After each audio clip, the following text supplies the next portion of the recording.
আচ্ছা, electrode potential পর্ব 2। তার মানে আমরা এখানে দেখবো ইলেকট্রোড বিভব সম্পর্কে পূর্ববর্তী ভিডিওতে যেটুকু আলোচনা করেছি তার পরবর্তীতে কি ধরনের বিশ্লেষণ, মানে এখানে কি ধরনের বিশ্লেষণীয় ব্যাখ্যা আসতে পারে সেইটুকু আমরা এখানে দেখবো।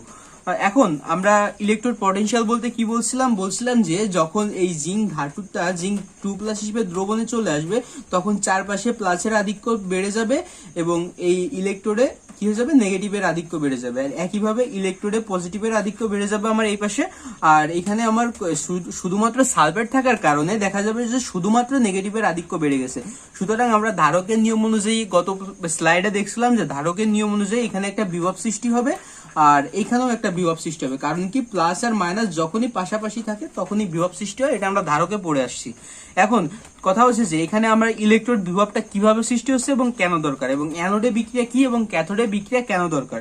এখন কথা হচ্ছে যে আমি এখানে দেখতেছি যে আগের পর্বে বলছিলাম যে যেখানে চাপ বেশি থাকে কোনো কিছু সেখানে যেয়ে থাকে। এখন এখানে দেখব আমার এই জিঙ্ক 2+ হিসেবে দ্রবণে চলে যাচ্ছে, তার মানে আমি এখানে বলতে পারি দ্রবণের চাপ বেশি। এই জন্য দ্রবণের চাপ বেশি থাকার কারণেই জিঙ্ক 2+ হিসেবে দ্রবণে চলে যাচ্ছে। এই জন্য আমার এখানে দ্রবণ চাপ অভিস্রবণের চাপ থেকে বেশি। সুতরাং আমি দেখতেছি যে আমার এখানে এটা হচ্ছে অ্যানোড। অ্যানোডে কি হচ্ছে, অ্যানোডে আমি দেখতেছি আমার দ্রবণ চাপ, আমি অ্যানোডে দেখতেছি আমার দ্রবণ চাপ গ্রেটার দেন অভিস্রবণিক চাপ। তার মানে আমি বলতে পারতেছি যে আমার যেখানে দ্রবণ চাপ অভিস্রবণিক চাপ থেকে বেশি হবে সেটা হচ্ছে আমার অ্যানোড। এখন অ্যানোড এখানে আমি আর কি কি ব্যাখ্যা দিতে পারি, সেটা হচ্ছে যে আমার দ্রবণ চাপ যখন অভিস্রবণিক চাপ থেকে বেশি হবে তখন আমি বলতে পারি যে কোনো কিছু একটা ধাতু যদি আমি নিই সেই ধাতুটা n সংখ্যক ইলেকট্রন ছাড়ার পর Mn+ পরিণত হবে। সুতরাং আমি বলতে পারি যে যেখানে দ্রবণ চাপ অভিস্রবণিক চাপ থেকে বেশি সেটা হবে অ্যানোড, এবং অ্যানোডে কি ঘটতেছে, জারণ ঘটতেছে। জারণ মানে কি, যেখানে আমার দ্রবণ চাপ এখানে আমার n সংখ্যক ইলেকট্রন ছাড়ার ফলে আমার M ধাতু Mn+ পরিণত হয়েছে। সুতরাং এখানে আমি বলতে পারি যে অ্যানোডের যে বিক্রিয়াটা হচ্ছে সেটাকে আমি বলতে পারি যে এটা আমি কি বলতে পারি, অক্সিডেশন। এটাকে আমি বলতে পারি অক্সিডেশন পটেনশিয়াল। তার মানে আমি বলতে পারি এখানে এইখানে যে ইলেকট্রোড বিভব পাচ্ছি এই ইলেকট্রোড বিভবকে আমি বলতে পারি অক্সিডেশন পটেনশিয়াল অর্থাৎ জারণ বিভব।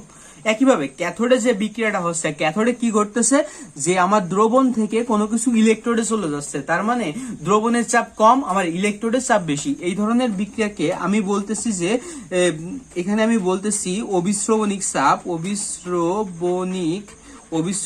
চাপ ইজ গ্রেটার দেন দ্রবণ চাপ। তার মানে আমার দ্রবণ চাপ এখানে কম, অভিস্রবণিক চাপ বেশি। এই ধরনের বিক্রিয়ার ক্ষেত্রে আমি কি বলতে পারি যে আমার Mn+ আছে সেটা n সংখ্যক ইলেকট্রন গ্রহণ করার পর M ধাতুতে পরিণত হয়েছে। সুতরাং আমি বলতে পারি যে যেখানে আমার অভিস্রবণিক চাপ ইজ গ্রেটার দেন দ্রবণ চাপ সেখানে আমি দেখতেছি যে কোনো কিছুর আয়ন n সংখ্যক ইলেকট্রন গ্রহণ করার পর সেই ধাতুতে পরিণত হয়েছে। এবং এই ধরনের বিক্রিয়াকে, এই ধরনের যে ইলেকট্রোডে যে পটেনশিয়াল সৃষ্টি হয় এই পটেনশিয়ালকে আমি বলতেছি যে রিডাকশন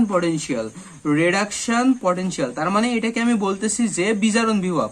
রিডাকশন পটেনশিয়াল মানে হচ্ছে কি বিজারণ বিভব। তার মানে দ্রবণ চাপ ইজ গ্রেটার দেন অভিস্রবণিক চাপ, জারণ বিভব, আর অভিস্রবণিক চাপ ইজ গ্রেটার দেন দ্রবণ চাপ, এটা হচ্ছে কি বিজারণ বিভব। কিন্তু আরেকটা শর্ত আছে, সেখানে আমি দেখতেছি যে দ্রবণ চাপ ইজ ইকুয়াল টু অভিস্রবণিক চাপ। তার মানে দ্রবণ চাপ যখন অভিস্রবণিক চাপের সমান হবে তখন কি হবে, তখন এখানে জারণও ঘটবে না, বিজারণও ঘটবে না। তার মানে আমি কি বলতে পারি, দা সিস্টেম উইল বি স্টেবল। তার মানে আমি বলতে পারি যে আমার সিস্টেমটা স্টেবল থাকবে, কোনো বিক্রিয়া ঘটবে না। কখন, যখন দ্রবণ চাপ ইজ ইকুয়াল টু অভিস্রবণিক চাপ। এখন একটা কথা এখান থেকে আমি দ্রবণ চাপ অভিস্রবণিক চাপ থেকে যে অক্সিডেশন পটেনশিয়ালের সংজ্ঞা আসলাম, এখানে আমি বলতেছি যে এটাকে আমি ব্যাখ্যা করব, এটাকে আমি ডিনোট করব ই অক্স দ্বারা। আর যেখানে রিডাকশন পটেনশিয়ালকে আমি ডিনোট করব ই অফ রেড দ্বারা। আমি এখন এখান থেকে একটা কনক্লুশনে আসতে পারি যে আমি যে জিঙ্ক ধাতু নিয়ে কাজ করছি অথবা কপার ধাতু নিয়ে কাজ করছি, কোনো একটা তড়িৎদ্বারের ক্ষেত্রে, যে কোনো একটা তড়িৎদ্বার, আমি যদি জিঙ্ক নিয়ে কাজ করি তাহলে জিঙ্কের কথাই বলবো, যদি কপার নিয়ে কাজ করি আমি কপার নিয়ে কাজ করব। আমি বলতেছি যে ধরলাম যে আমি জিঙ্ক নিয়ে কাজ করতেছি, তার মানে আমি এখানে ই অক্স পাবো, তার মানে আমি এখানে অক্সিডেশন পটেনশিয়াল পাবো। কোনো একটা জিনিসের ক্ষেত্রে অক্সিডেশন পটেনশিয়াল আর রিডাকশন পটেনশিয়াল সমান হবে, শুধুমাত্র তাদের চিহ্ন হবে বিপরীত। সুতরাং আমরা বলতে পারি E ox is equal to minus E red. এটা কিসের ক্ষেত্রে? ফর জিঙ্কের ক্ষেত্রে। আমি এখানে কপারের ক্ষেত্রে বলতে পারি, এখানে আমি রিডাকশন পটেনশিয়াল পাচ্ছি, এখানে আমি বলতে পারি E of red is equal to E of ox. শুধুমাত্র কি হবে? পাশে একটা চিহ্ন নেগেটিভ হবে। এই কনসেপ্টটা আমার ইলেকট্রোড পটেনশিয়াল পর্ব 3-এ কাজে লাগবে। এখানে সুতরাং এখানে আমি পর্ব 2-তে কি দেখলাম যে এই অ্যানোডে কখন বিক্রিয়া ঘটবে এবং ক্যাথোডে কখন বিক্রিয়া ঘটবে, দ্রবণ চাপ ইজ গ্রেটার দ্যান অভিস্রবণিক চাপ থেকে কি পাবো, লেস দ্যান অভিস্রবণিক চাপ থেকে কি পাবো, এবং দুইটা সমান হলে কি পাবো। আর এখানে আরো শিখলাম যে যে কোনো একটা জিনিসের ক্ষেত্রে oxidation potential is equal two reduction potential, শুধুমাত্র এদের আগে হবে একটা মাইনাস, তার মানে চিহ্ন শুধুমাত্র বিপরীত হবে, তাছাড়া অক্সিডেশন পটেনশিয়াল রিডাকশন পটেনশিয়াল সমান হবে। সুতরাং আশা করি যে একটু বুঝতে পারছো। আশা করা যায় পরবর্তী স্লাইডে আমরা ইলেকট্রোড পটেনশিয়াল পুরোপুরি শেষ করতে পারবো। ধন্যবাদ।